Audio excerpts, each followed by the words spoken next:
Ayo, kalian sudah cuci tangan belum? Kalau belum, cuci tangan dulu ya, agar kuman dan bakteri tidak masuk ke tubuh kalian. Sehat sekarang bukan hanya untuk kalian, tapi juga demi orang-orang di sekitar kalian. Oke, kalau sudah, kita lanjut videonya. Assalamualaikum warahmatullahi wabarakatuh. Baiklah anak-anak sekalian, sebelum kita memulai pelajaran, mari kita berdoa dulu. Berdoa sesuai agama dan keyakinan masing-masing. Harapannya semoga kita semua mendapat ilmu yang bermanfaat. Berdoa mulai. Bismillahirrahmanirrahim. Raditu billahi rabban wa bil islami dinan wa bi Muhammadin sallallahu alaihi wasallam nabiyyan wa rasulan. Rabbi zidni ilma warzuqni fahma. Rabbi shrah li sadri wa yassir li amri wakhlul 'uqdatam min lisani yafqahu qawli. Amin ya rabbal alamin. Assalamualaikum warahmatullahi wabarakatuh. Selamat siang, salam sehat buat semuanya.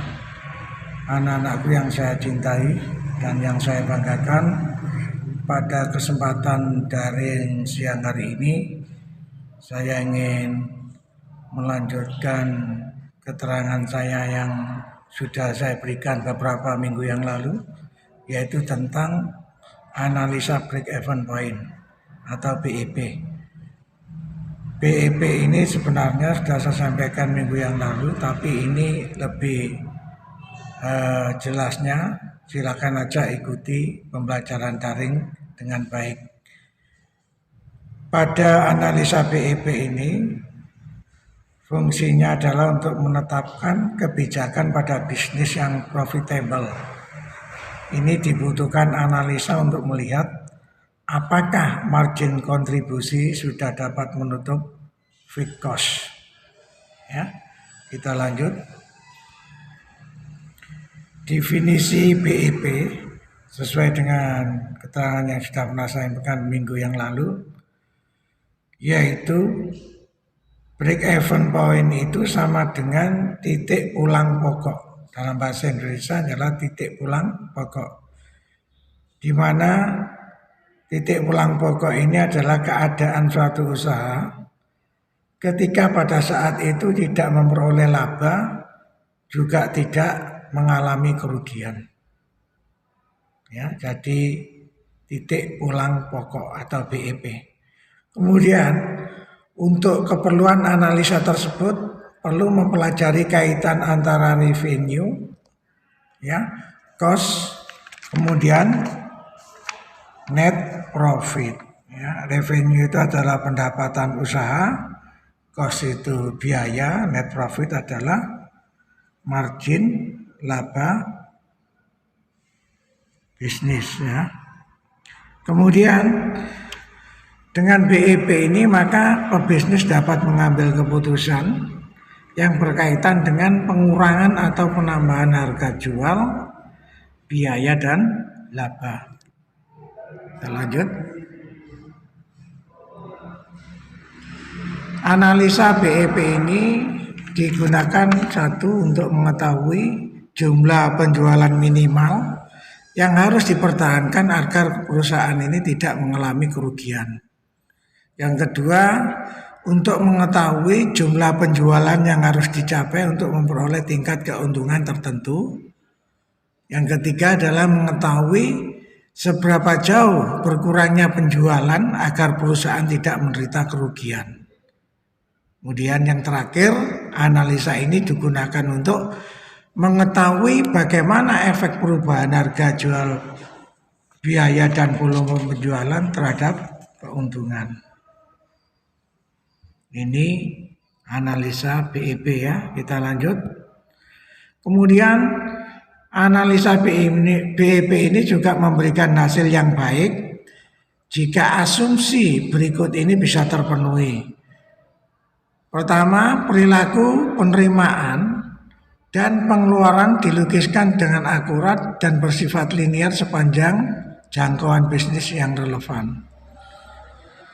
Biaya bisa dapat dipisahkan antara biaya tetap dan biaya variabel, ya, fixed cost atau variable cost. Kemudian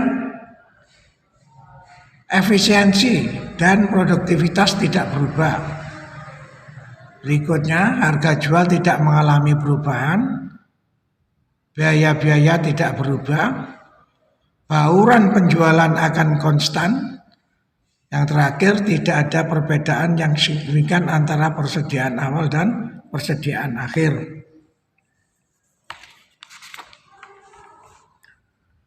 Kita lanjut, pendekatan menghitung BEP.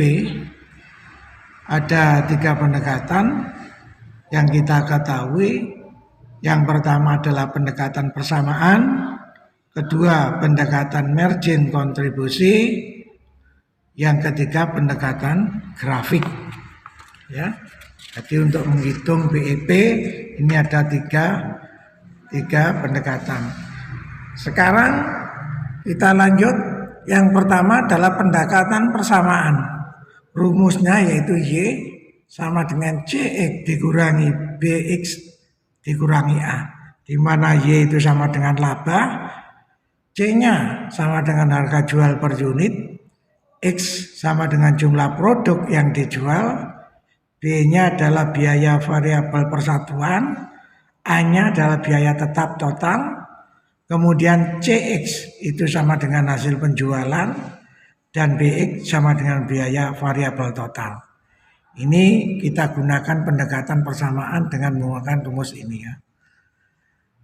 Maka BEP dalam unit itu sama dengan A, ya, dibagi dengan dalam kurung C dikurangi B tutup kurung. Kemudian BEP dalam rupiah adalah A dibagi 1 dikurangi dalam kurung BX dibagi CX, ya. Ini untuk penghitungan unit atau dalam bentuk rupiah. Income statement, ya, di situ ada penjualan, ya, sekitar 8.000 unit dengan harga 5.000, ketemu 40 juta. Kemudian harga pokok penjualan, di situ ada biaya tetap, ya, bahan langsung, tenaga langsung, dan seterusnya dengan jumlah total 20 juta. Kemudian biaya usaha, ada biaya penjualan, biaya administrasi, dan lain-lain. Kemudian di total ketemu biaya 31.500 juta, ya, 31.500.000 rupiah. Maka income statementnya ada laba usaha sebesar 8.500.000. Maka BEP bisa dihitung sebagai berikut, ya. BEP dalam unit itu 7.500.000 dibagi dalam kurung 5.000 dikurangi 3.000 sama dengan 3.750 unit. Sedangkan BEP dalam rupiah penjualan 7.500.000 dibagi 1 dalam kurung 24 juta dikurangi dibagi 40 juta, maka ketemunya dalam rupiah adalah 18.750.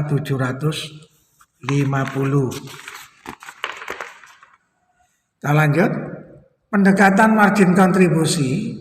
Margin kontribusi bisa dihitung dengan 2 cara. Yang pertama, total revenue dikurangi total variable cost, mengurangkan harga jual per unit dengan biaya variabel per unit.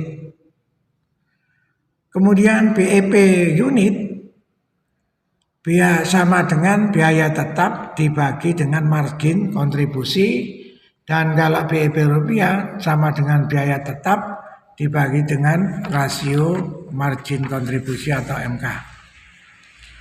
Maka didapat di sini Untuk margin kontribusi per unitnya adalah 5.000 dikurangi 3.000 sama dengan 2.000. BEP per unitnya 7.500 dibagi 2.000 ketemu 3.750 unit. Rasio MK margin kontribusinya sama dengan 2.000 dibagi 5.000 atau sama dengan 0,40. Ya. Akhirnya BEP rupiah ketemu 7,5 juta dibagi 0,40 sama dengan 18.750. Ya. Kemudian yang terakhir ada keterangan ini, kita lihat ya sebuah grafik di situ di mana BEP terjadi pada harga 18.750 dengan total per unit yaitu 3.750 produk yang harus dijual. Ya, gambarannya seperti ini. Sedangkan variable cost-nya ketemu 7.500.000. Ya, di sini ada penjelasan tentang break even point dengan grafik yang sudah kita gambar seperti ini. Demikian anak-anak yang perlu saya terangkan pada kesempatan daring siang pada hari ini. Mudah-mudahan ya bisa dipahami dengan baik ya. Nanti kalau misalkan dari keterangan ini perlu ada yang ditanyakan, bisa langsung hubungi saya lewat WA ataupun telepon langsung ya. Sekian untuk pembelajaran daring pada siang hari ini. Saya ucapkan terima kasih atas perhatiannya. Semoga kalian tetap semangat untuk belajar. Akhirul kalam, saya akhiri billahi taufik wal hidayah. Wassalamualaikum warahmatullahi wabarakatuh. Salam olahraga, salam sehat. Jangan lupa memakai masker setiap kali berkegiatan di luar rumah. Dan gunakan masker untuk menutupi hidung dan mulut kalian. Contohnya seperti ini. Oke guys. Bagaimana dengan pembelajaran hari ini? Sukses selalu, tetap semangat.